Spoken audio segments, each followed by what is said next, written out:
Bienvenue dans ce nouvel épisode de Zanchin. Aujourd'hui, je vous emmène à la rencontre d'un homme que je respecte profondément. Anchi John Terrien est beaucoup plus qu'un maître des arts martiaux. C'est un mentor pour plusieurs, une légende vivante et certainement un bâtisseur dans sa communauté. À lui de vous raconter comment tout a commencé. Mon nom est Anchi John Terrien. Ça fait 55-60 ans presque que je fais des arts martiaux. Je suis 9e dan en Jiu-Jitsu et j'ai eu l'opportunité et l'occasion de pratiquer différentes arts martiales dans ma vie et puis de rencontrer des maîtres exceptionnels. Mais tout ça a débuté lorsque j'avais à peu près 12 ans. Et puis, à ce moment-là, je vivais dans la basse ville d'Ottawa. Et puis, pour ceux qui connaissent la basse ville, c'était pas du monde riche. On s'amusait surtout à jouer dehors. Et puis, à un moment donné, on faisait toutes sortes de choses. Et puis, il y avait une école pas loin de chez nous qui s'appelait l'école York. Moi, j'allais à l'école Brébeuf. Et puis, l'école Brébeuf, c'était les francophones, de la première année à la 8e année. Mais il n'y avait pas de gymnase, il n'y avait rien. Fait que les activités en soirée se passaient à l'école York, à l'école publique, une école anglophone, mais j'aimais faire la gymnastique. Fait que j'avais été à cette école-là et puis je faisais de la gymnastique 2 fois par semaine. Un peu de roulade et puis de box horse et ainsi de suite. Et puis à un moment donné, j'ai vu des gens qui faisaient du judo. Il y avait peut-être 4 ou 5 personnes. Il y avait 2 professeurs, puis si je ne me trompe pas, eux étaient ceinture verte ou bleue ou quelque chose comme ça. Et puis, à un moment donné, à force de les regarder, ils m'ont dit, ben, arrête de regarder et embarque. Fait que là, je faisais du judo, puis imaginez-vous avec aucun kimono. Fait que ça, c'est pas facile de faire du judo quand t'as pas de gi. Mais à un moment donné, les brises chutes, ça allait bien parce que j'étais un gymnaste. Et puis les projections, bien, j'ai pris ça assez vite. Et là, à un moment donné, ils me prêtaient le kimono d'un gars, juste le top du kimono. Puis on faisait de l'entraînement. Et puis j'ai fait ça pour plusieurs mois avec eux autres. Puis un jour, ils m'ont dit que j'étais au niveau ceinture jaune. Et là, j'avais accompli quelque chose dans ma vie extraordinaire. Mais plus que ça, c'est que j'ai tombé en amour avec les arts martiaux. Fait qu'un soir, j'arrive à l'école York, et puis les profs sont pas là, sont partis, disparus, on ne sait plus ce qu'ils sont. Fait que j'ai retourné à la gymnastique. Et puis, quelques mois plus tard, il y avait un monsieur dans la basse ville qui avait fait de la boxe amateur, et puis il me disait, t'aimes faire de la gymnastique? Il m'avait vu dans le gymnase. Il me dit, comment est-ce que tu aimerais faire de la boxe? Bien, écoute, on dans la basse-ville, on se tiraille un peu, puis on se tapait sur la gueule un petit peu. J'ai dit, ça va peut-être m'aider. Fait qu'on a commencé à faire de la boxe. Ils m'entraînaient dans la boxe amateur, chez eux dans la cour ou dans la cuisine. Plus, on faisait des exercices des exercices pour renforcer avec des chaises et tout ça. N'oubliez pas, là, moi j'ai 13 ans à peu près à ce moment-là. Puis lui aussi, à un moment donné, il est disparu. Il a déménagé de la basse ville. J'ai jamais eu de combat de boxe. Je mettais les gants avec lui un peu, puis je me faisais frapper plus souvent que j'en donnais. Mais du moins, c'était supposé que j'apprenais.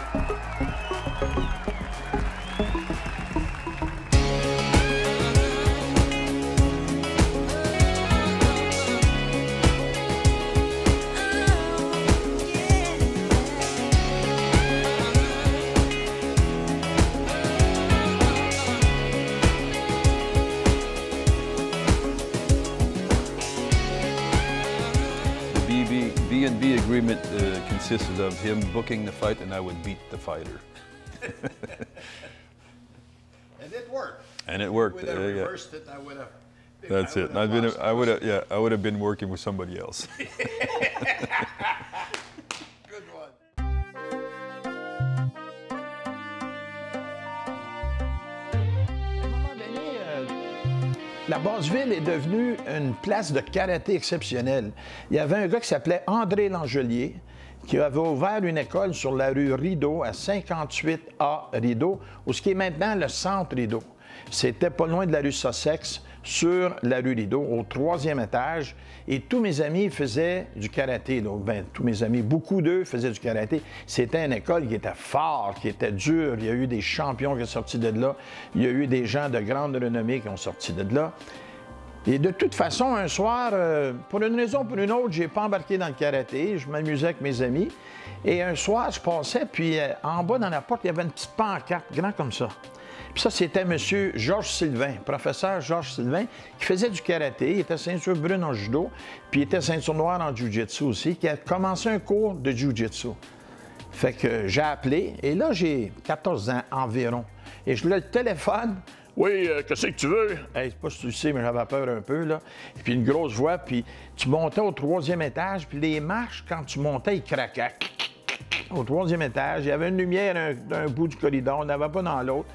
En tout cas, c'était pas la place favorite à aller un soir de la semaine, puis c'était encore dans Basseville, si on comprend, c'était pas le centre Rideau. Fait que de toute façon, j'arrive en haut, puis M. Sylvain est là, puis on commence à parler, puis ça m'avait coûté une fortune. C'était 25 $ pour 3 mois d'entraînement, 2 fois par semaine. Imagine-toi, 25 $. De toute façon, j'ai commencé à faire des cours, et là, j'ai amené mon ami avec moi, Jimmy O'Neill, puis entre Jimmy et moi, on s'entraînait très fort.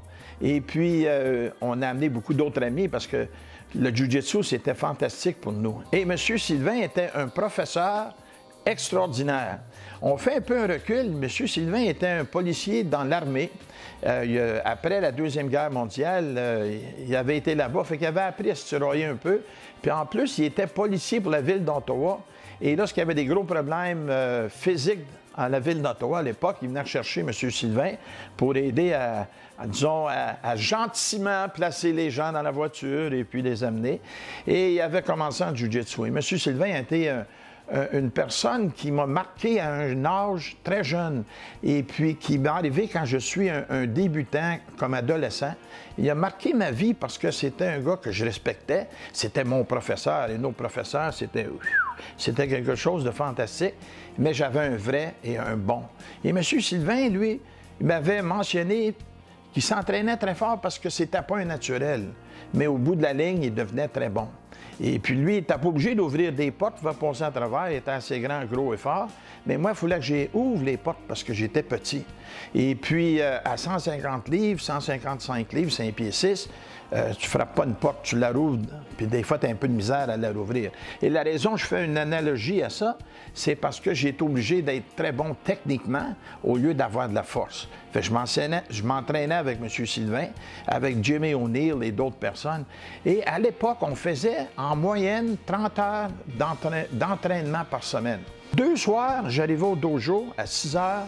M. Sylvain arrivait, on ouvrait les portes et je m'entraînais de 6 à 7. De 7 à 8, il y avait un cours de ceinture blanche et j'étais là pour aider au professeur pour ce cours-là. Mais s'il y avait un chiffre impair, j'embarquais avec une personne puis je faisais de l'entraînement. De 8 à 9, c'était ceinture jaune et orange, si on veut, intermédiaire. Et ensuite, de 9h à 10h30, on finissait à 10h30 le dernier cours. Là, je m'entraînais avec mes pairs et puis, je ne sais pas si tu sais, mais ça brossait un peu. Il y avait des gens qui étaient bons, il y en avait des très bons et puis... fait que là, je suis obligé d'avoir une bonne technique, je suis obligé d'encaisser, mais la fierté est là, on est obligé d'en donner un petit peu, hein, c'est réciproque, si t'en donnes, il faut t'en soif. Fait que mon tout début, c'était ça.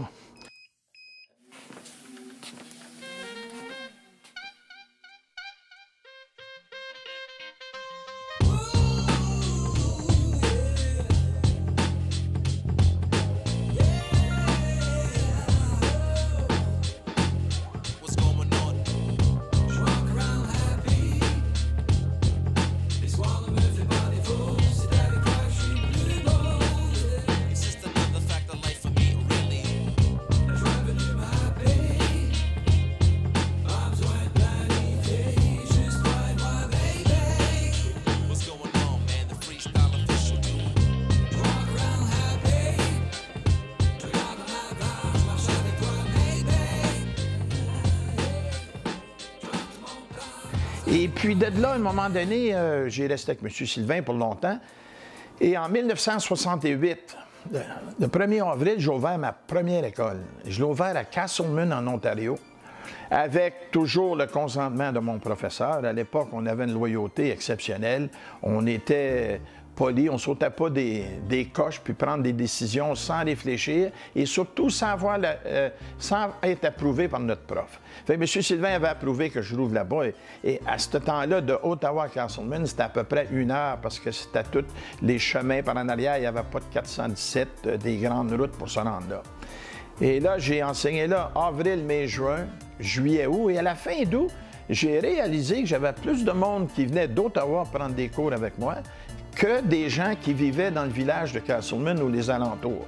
À Castlemaine, quand j'ai débuté, le 1er avril, mon oncle, Alphonse de Guire, était un des personnes sur le comité du village. Puis mon oncle Alphonse, il me dit, moi, je peux te louer l'aréna, une grande salle dans l'aréna, c'est une vieille aréna, 2 fois par semaine, puis je pense que c'était les lundis et mercredis. Mais l'aréna n'est plus là. Et puis, ça a brûlé, on a construit une belle aréna. Mais j'ai resté 1 mois dans l'aréna et ensuite, il y avait une petite salle qui était... la salle-là, c'est drôle parce que c'était pas loin de la gare. Aujourd'hui, ils l'ont refait, c'est sur un coin. Je te donnerai un peu les directions pour des images. Mais il y avait 2 lumières qui pendaient du plafond avec un fil. Puis là, on s'entraînait. Et puis là, qu'on entendait le train passer à Castlemaine, on était à côté de la voie ferrée. Là, tu entendais le train qui criait. Là, je disais aux gens, arrêtez, arrêtez, il faut arrêter. Ils disaient, pourquoi? Les gens arrêtaient et les lumières se fermaient quand le train passait. Fait que tu étais à faire du combat, c'est peut-être mieux d'arrêter pendant qu'il fait noir, tu vois.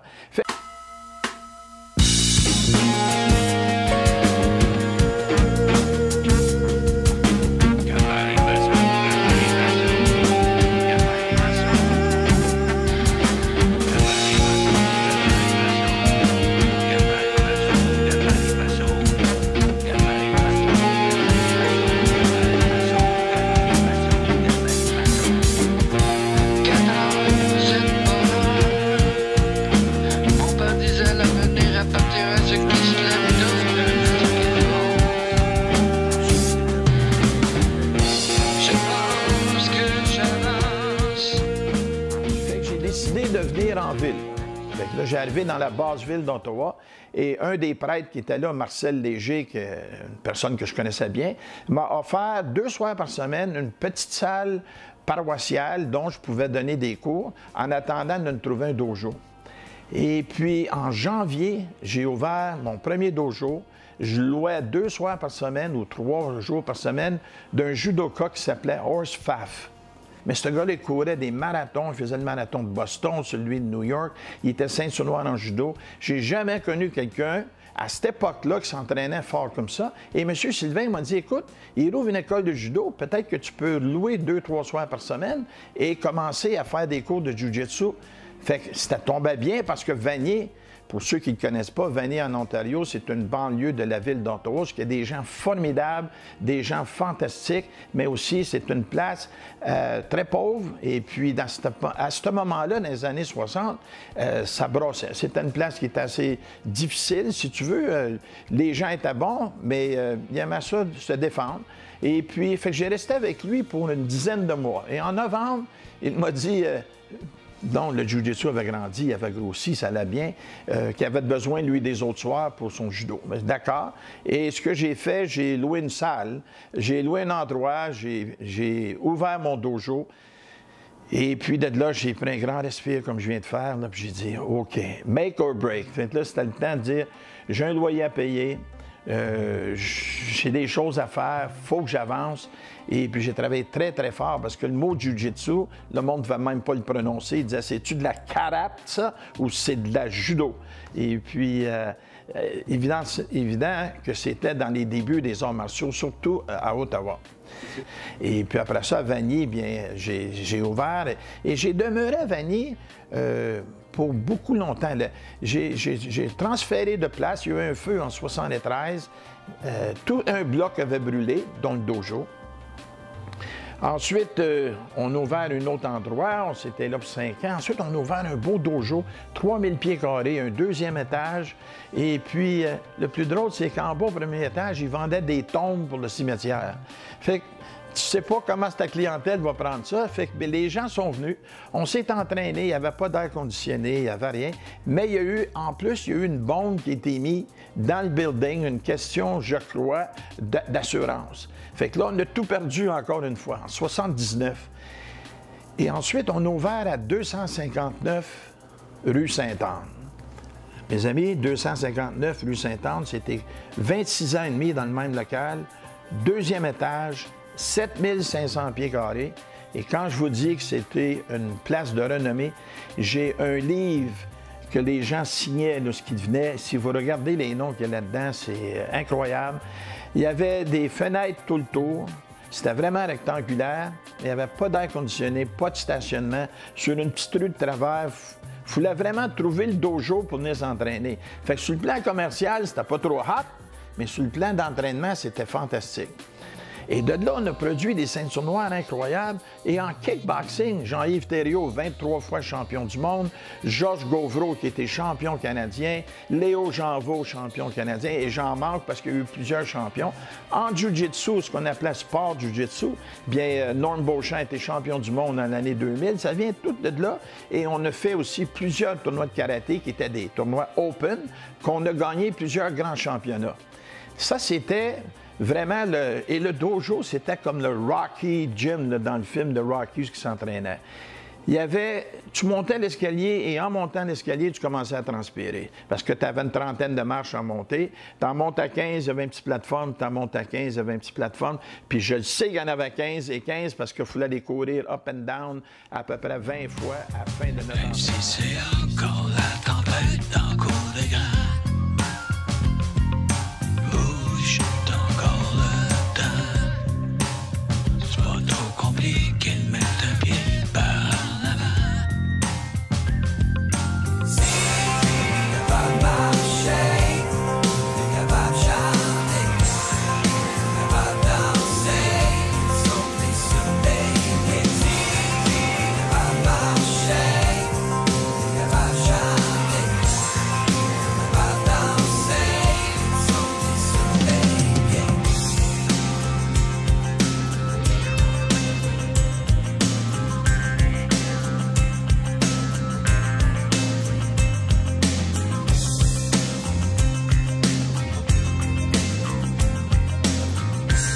Mais ça, on a passé notre temps là, puis les gens ils ont venu de partout dans le monde à cause de notre réputation.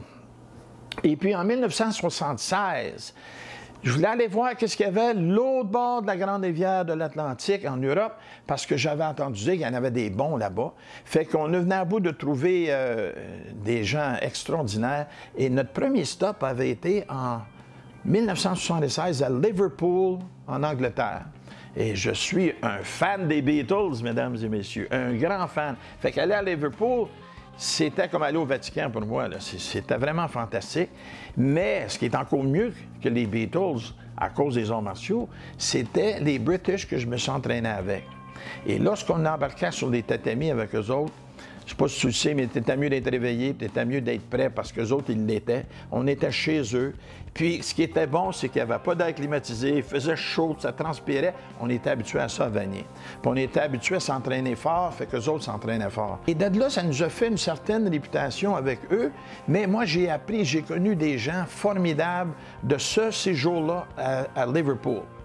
Et puis que des gens, encore aujourd'hui, que je vois, que je vais m'associer avec eux parce que ce sont des gens, c'est des légendes. Il y en a encore qui sont, il y en a qui sont décédés, il y en a encore qui sont là.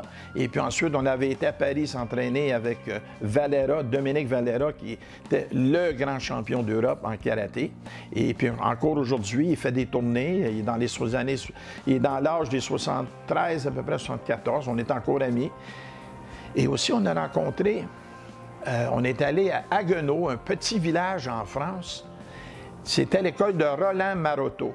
Roland Maroteau, il a bien fait, c'est un gars qui était bon, mais il y a un de ses élèves qui est devenu extraordinaire, qui est devenu mon meilleur ami en plus, et puis un des fondateurs de World Kubudo Fédération, Alain Sailly.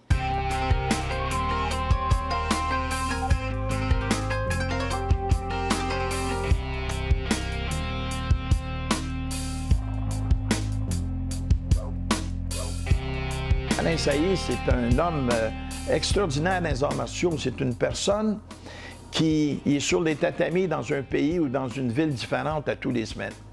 Mais Alain Sailly est 9 ans plus jeune que moi, et lorsqu'on a passé, son père lui a dit « Tu ne vas pas au dojo ce soir, tu as un examen à l'école demain, tu restes à la maison. » Fait qu'on ne s'est pas rencontrés, mais en 80, à la fin des années 80 ou 90 à peu près, je faisais un stage à Toronto, et lui faisait un stage à Toronto dans la même gymnase que moi.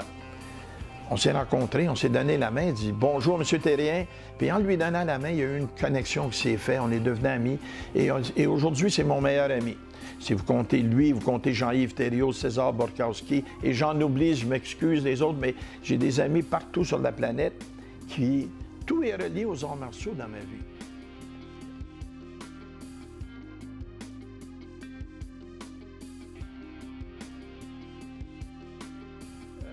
Un début, un milieu et une continuation qui va durer pour toujours.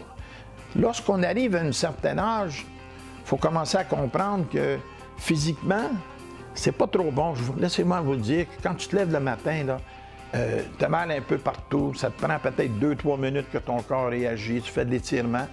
C'est plus comme c'était avant. Je disais aux gens, je saute en bas du lit pour aller au dojo, mais là maintenant, je saute pas, je m'étire, puis j'embarque tranquillement dans mes souliers, puis je vais y aller doucement. Et je fais beaucoup de préparation et de stages pour aider les professeurs, et dont eux, c'est à leur tour maintenant à voyager et de partager la bonne nouvelle. Et plus que tu avances dans l'âge, plus que tu as d'expérience. Ça ici, là, c'est fort, ça. Et la journée que je vais perdre ça, je vais perdre tout. Parce que ça va être le temps d'arrêter, c'est plus bon. Physiquement, tu commences à diminuer un peu. Je peux dire que je suis encore pas trop pire sur les tatamis, mais c'est plus comme c'était.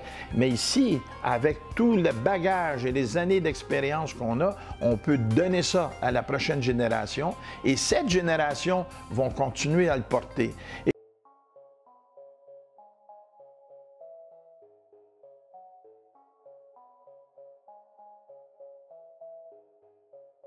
Un jour, moi, je regarde, si je peux vivre un autre 15-20 ans, on va regarder fortement la 3e et 4e génération après John Terrien. Okay? La 2e génération, présentement, c'est la meilleure au monde. Parce que c'est pas juste moi qui les ai formés, c'était formé par plusieurs professeurs. Et quand je vous dis qu'ils sont bons, là, dans mes meilleurs rêves, quand j'étais dans la basse ville, ceinture jaune en judo puis en jiu-jitsu, j'ai jamais rêvé d'être aussi bon qu'eux. Puis il n'y en a pas un, il n'y en a pas deux, il y en a à peu près une vingtaine comme ça. Puis ils ne viennent pas juste du milieu du jiu-jitsu, il y en a, c'est des gens de Goshindo, des gens des arts martiaux chinois, il y en a d'autres, c'est taekwondo, il y en a, c'est du kickboxing. Mais laisse-moi te dire quelque chose, on a réussi à démarrer le futur. Au début, on dit on va faire une révolution dans les arts martiaux parce qu'un style ne parlait pas à l'autre style. On a ouvert toutes les portes et là maintenant, c'est bien. Parce qu'un style... Puis un autre style, c'est la même chose. Si tu fais du karaté, puis il y a 50 styles, vous faites du karaté. Puis il n'y a pas un style qui est meilleur que l'autre. Il y a peut-être un individu qui est meilleur que l'autre, mais il n'y a pas un style qui est mieux que l'autre. Fait que c'est le karaté, c'est le karaté. Jiu-jitsu, c'est la même chose. Il y a des spécialisations. Jiu-jitsu brésilien au sol, c'est des maîtres incontestables, sont de best. Okay? Nous, c'est stand-up. Et puis Canryu Jiu-Jitsu, dont M. Sylvain il a mis ensemble, dont nous, on a ajouté avec un groupe, et on a formé quelque chose. À ce moment-là, c'était encore du Jiu-Jitsu, puis c'était encore bon. Et la Fédération World Kobudo, ça a été, à un moment donné, c'était Jiu-Jitsu international, puis on s'entraînait fort.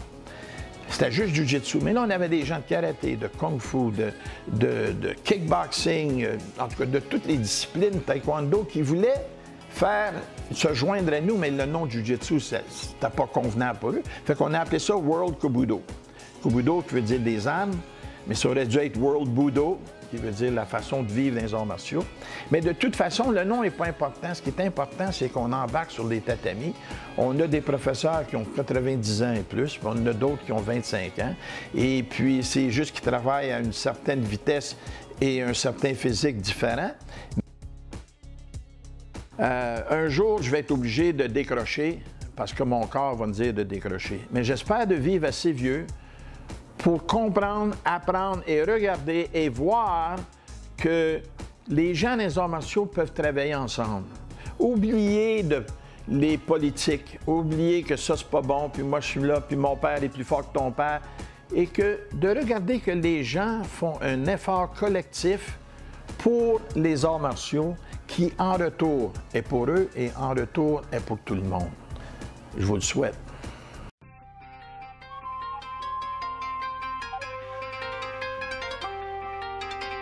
J'ai l'air de rien, mais je suis comme un samouraï. Mon katana, c'est ma ferraille dans mes entrailles. Dans les silences, c'est mon cœur qui déraille. Et quand j'avance, c'est mon corps qui tressaille. Et quand j'y pense, c'est l'état d'urgence en permanence.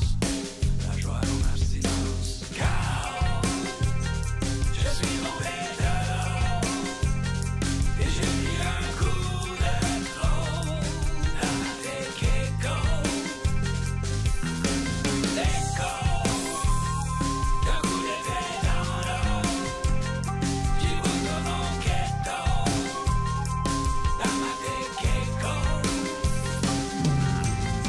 J'ai peur de là, je suis un bouchillon de morceaux.